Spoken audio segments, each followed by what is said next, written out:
This is the NerdOctAxe Gamma. It is a 9.6 terahash home Bitcoin miner, and it is the best and most powerful in its class in 2026. What is up, guys? My name's Chris from Bear Market Mining. Today, I'm going to take you through a review on this miner. I'm going to show you how to set it up. We're going to go through all the ins and outs, the bits and pieces to help you decide if this is something that you might be interested in adding to your farm 2026. So without further ado, let's get this unboxed and start going through the features.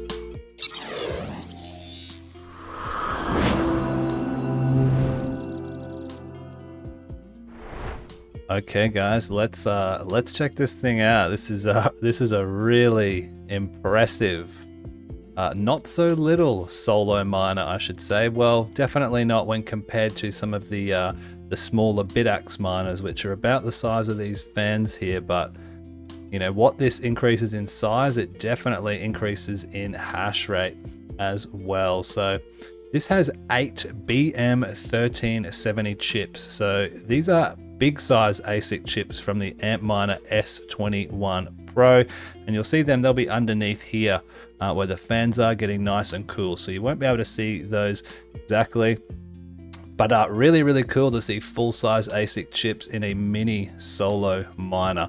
And it also makes it very efficient as well. I believe it's about 15 joules per terahash on this miner, but we'll look at efficiency and things like that later.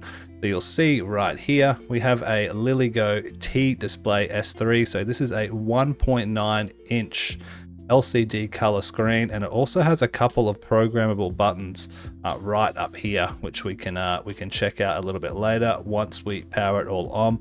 This will let you monitor your hash rate. It has the Bitcoin price on there. It also has the ASIC temperature, power usage, efficiency, and all of that sort of stuff. Now, to run this, it will come with the Axe OS software. So if you're familiar with these little solo miners, Axe OS is just a software where you can monitor it through your phone or on your computer. But again, we'll look at that when we get this all set up. Now, the cooling, you can see 2 reasonably sized fans here. I'm not sure exactly what size they are. They look like about a 3-inch fan or about 75 mil. We can check that again. The compatible size is the LGA115.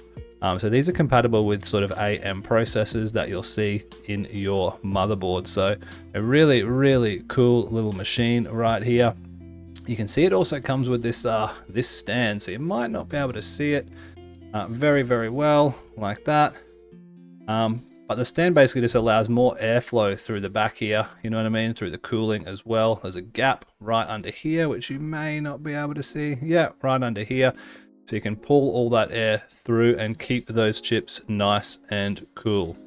Now, just out of the box, of course, it will need some power. We can see our power is right in here, and we'll look at the plugs in a little bit. We've got our standard fan headers. This right here, it says, what's that? It says on it 12 volt, 15 amps. I believe this is a fuse that you'll be looking at. We'll check that as well. Got the cool NerdOctAxe logo on it as well, the NerdOctAxe. We can see all of our standard stuff on here as well, like larger capacitors and things like that.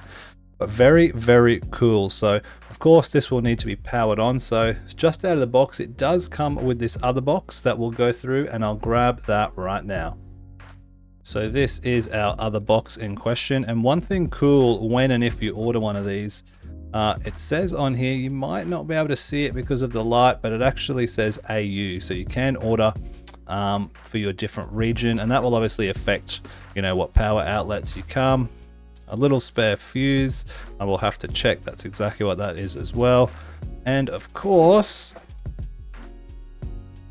we call these bricks basically, but it's basically just a power cable that you can see right here. So very simple, right? This plugs right into the slot as so. This end plugs right in just in here, as we can see. And then of course your power adapter as well. It also comes in the box with a little manual that will show you exactly how to set it all up inside there, but I'm going to take you through that in a second. And some pretty cool little stickers as well. So if you like stickers, comment down below. I'll send these away. I'll post them. Won't cost you anything. Just a little freebie to throw in there if you're into that sort of stuff. So let's get this thing plugged on now, and then we'll go into the setup. All right, now let's get this plugged in. Now, like anything, you'll only be able to plug this in one way. There is a square and a circle side. So as we say with any sort of power cables, if you have to force it to fit it in, it's going the wrong way. So we won't do that, and bang, just like so. Up and mining. So you can hear those fans going, but they're very, very quiet. And our display has now turned on. It says configure Wi-Fi panel. So we're going to jump on over now, either to the phone or to the PC. I'm going to talk you through exactly how that all works. Let's get it. All right, so let's talk about getting this connected. Very, very simple. You're going to go into your Wi-Fi, whether that's on your Android or your iPhone, and you're going to connect to this NerdOctaAxe CDD1 network right here. Now, once you click on it, if it doesn't take you straight to the page, all you're going to do on an Android is click on this little cog. There'll be an option right here that says manage router. Can't actually see that. There we go. Right there, you'll click manage router, click on that, and it will take you into the software. Okay, so welcome to the NerdOctAxe dashboard. So right here, we are on the very main page, but it won't be the first page you'll land on. We'll get to that in just a second. So as we can see here, a ton of information is displayed. We've got the current hash rate, the shares, our reject rate, the efficiency, and our best difficulty of all time. So the higher the difficulty, the higher the chances of hitting a block, but you need to have a higher difficulty than the network to actually hit that block. So good luck, you're gonna need it. The Bitcoin hash rate is astronomical right now. So further down, some really good information here.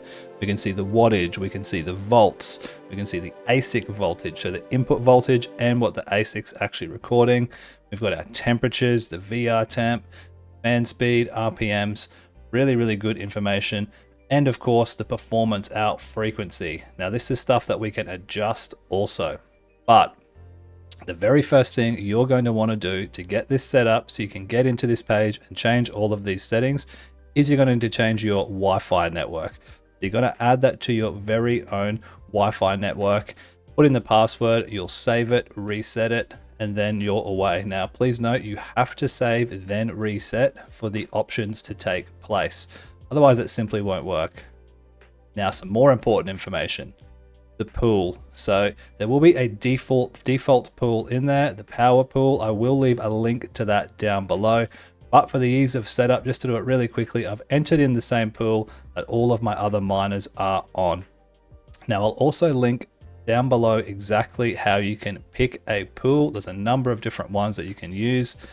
They're very, very self-explanatory. Your username, very simple as well. It's just going to be your Bitcoin wallet address plus a dot and then the name of the miner, whatever you want to call it. You don't have to call it the NerdOctAxe. You could call it Bitcoin miner, etc. So whatever you choose, whatever your heart desires right there. Now scrolling down a bit further, we've got mining settings. So the default frequency is what's going to give you that full 9.6 terahash along with the core voltage. Now I have dropped these down ever so slightly just because mine is in my mining room with about 100 other miners and it's summer in Australia, so it's very, very hot. Dropping the frequency and the core voltage will keep it a little bit cooler if that's something that you need to do. The fan control, there's auto and manual. I would leave it on auto. These things are pretty smart these days. Let it do its thing. The target temperature 55 Celsius, the shutdown temperature 70. I would leave that at auto as well. So further down, you've got the language, the release date, the firmware, all that sort of stuff. Got your miscellaneous settings like flipping the screen, your time format. You can leave all that sort of stuff to whatever you'd like. You know, you can change that if you'd like to, but 24-hour format seems to work pretty well for me. Now, things you're not necessarily going to be doing if you're beginning with stuff like this is messing with your influx DB configuration. all that sort of stuff is not what you're going to need to get up and mining. And because this is a, you know, basic plug and play miner, we won't go through all of that today. But leave me a link down in the comments or join the Discord. The link is in the description if you need any more information on all of this stuff. Further down again, we can set up alerts, Discord alerts, so it will trigger if there's any issues, if it turns off, if it overheats, or if you find a block. So that's an alert that you might want to turn on. You might not see it very often, if ever, but it'd be good to know, I think, for sure. Again, more security. They've got a what's called an OTP status setup. So it's basically just like an authenticator code. You can put in if you want it to be a little more secure. You can set up, you know, trusted browsers, untrusted browsers, all that sort of frequency stuff. Of course, down in the system, you can restart it. You can also see the logs. So this is going to tell you what it's doing, if you ever have any errors and things like that. Further up on the right, you can change light mode. No one does light mode. If you're doing light mode, not too sure what to tell you. The default mode though is the way to go if you ask me. So that is all we're going to need to do right there. We've set it up, it's plugged in, the wallet address is in, we've got our pool set up and our Wi-Fi. So now we're away and mining. So let's jump on over and have a little bit more of a look at exactly what is behind this little powerhouse miner.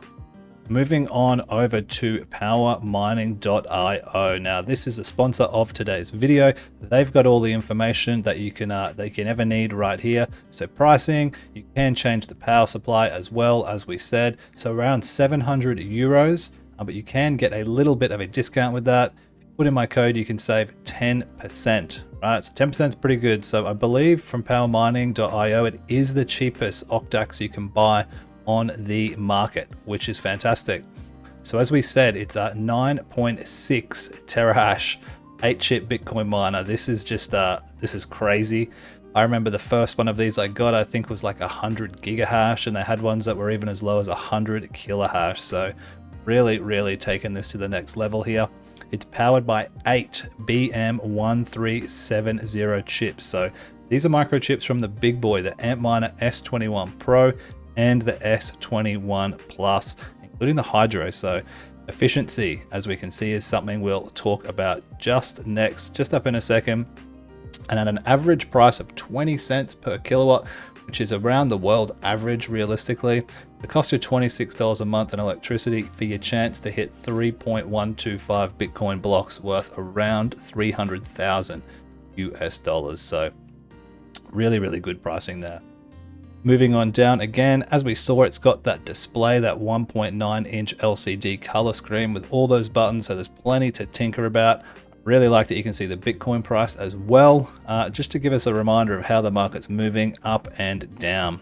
So the software, it's using ESP miner node software, which is used by quite a number of these different little BitAxe and OctAxe sort of miners, the NerdOctaAxes, and it comes with the Axe OS panel. Now that's what you would have seen before.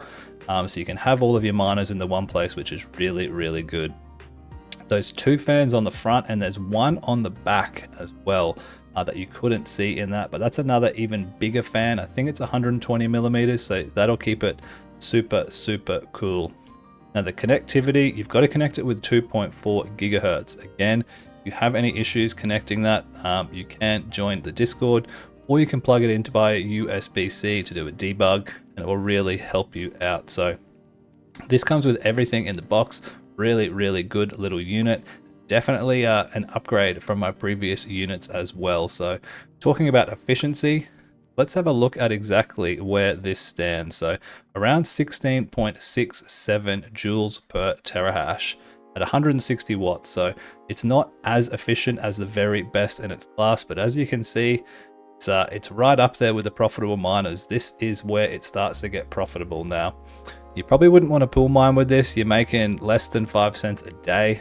The advantage of these is the solo mining. They're set and forget, they're low power and cost you nothing, right? So that's why you want to get them. They're really cool little miners.